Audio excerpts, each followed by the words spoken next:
All right, let's dive in. Ever wonder how companies like Apple or McDonald's don't just show up in other countries, but seem to completely take over? Well, today we're going on a journey to unpack that very question. We're going to look at the strategic playbook for going from a local hero to a global powerhouse. So here's the game plan. First up, we'll figure out the why with what I'm calling the strategic compass. Then, we're going to map out the competitive battlefield. After that, we'll turn the lens inward to find a company's secret weapon. From there, it's all about how to actually conquer new markets. And finally, we'll talk about how to survive and even thrive when everything is constantly changing. Okay, first things first. Every huge journey starts with a simple question. Why are we even doing this? For a global company, that's ground zero. We're going to look at the strategic compass that points them in the right direction for these massive, game-changing decisions. You know, to really get modern business strategy, you've got to go back to its roots. And those roots, they're in the military. It's no accident that we talk about conquering markets, price wars, or launching an attack on a competitor. The boardroom really is the new battlefield. So what is global strategy, really? Well, it's way more than just selling your stuff in another country. Think of it as a living, breathing process. It's about making sure every single part of your company is working together to treat the entire world as one big, connected marketplace, all so you can hit those long-term goals. Now, this is super interesting because just because a company operates overseas doesn't automatically make it global. There are some really important differences. An international company is basically just exporting its home products. A multinational one, like McDonald's with its McArabia, changes things up for local tastes. But a truly global company like Apple with the iPhone sees the world as one single market. They sell the same thing everywhere to get massive economies of scale. You know, every great journey needs a destination, right? For a company, that gets defined by what's called the strategic funnel. It all starts with a huge, broad mission. Think Google's organize the world's information. That gets narrowed down into a focused vision of the future. And finally, it's channeled into specific, concrete, smart goals that tell people what to do day to day. Okay, let's shift gears. We're moving into stage 2, which is all about scouting the terrain. This is how smart companies map out the global marketplace before they even think about making a move. If you want to have any shot at winning, you have to understand the battlefield you're about to step onto, and it all boils down to answering this one fundamental question. One of the best tools for this is the PESTLE framework. It's basically a checklist for scanning the horizon, breaking the world down into 6 key forces. So imagine you're an electric car company. You'd have to look at the political situation, the economic climate, social trends, the technological infrastructure, all the way down to environmental and legal rules. These are basically the rules of the game you have to play by. But, you know, looking at the big picture, that's not enough.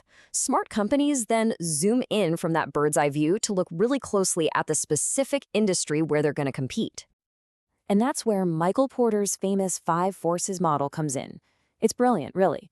It identifies these 5 pressures that are always squeezing any industry. And these 5 forces are what ultimately determine how profitable that industry can be, whether you're selling coffee or flying planes. So, you've scoped out the world, you've analyzed the competition. Now the journey turns inward. And this is where you have to ask the toughest question of all. Do we really have what it takes to win out there? This brings us to a really powerful idea, the resource-based view. And the big takeaway here is that a real, lasting advantage doesn't just come from being in the right market at the right time. It comes from what a company has on the inside, its unique skills and assets that other companies just can't copy. Okay, but how do you know if your internal stuff is actually special? Well, there's a great little test for that called the VRIO framework. It asks 4 simple questions. Is your resource valuable? Is it rare? Is it hard to imitate? And is your company organized to actually use it? Just look at the Starbucks brand. It aces the test. But a standard coffee machine? Nope, anyone can buy one of those. All right, we've got our destination, we've packed our bags. By understanding our strengths, now it's time to actually make a move. How do you enter and grow in these new markets? And look, there's no single best way to jump into a new market. It's always a trade-off, a balancing act between how much risk you're willing to take and how much control you want. You can play it safe with exporting, or you can go all in and build your own factories, which gives you total control but also carries a ton of risk. Okay, so you're in the market, now what? How do you grow?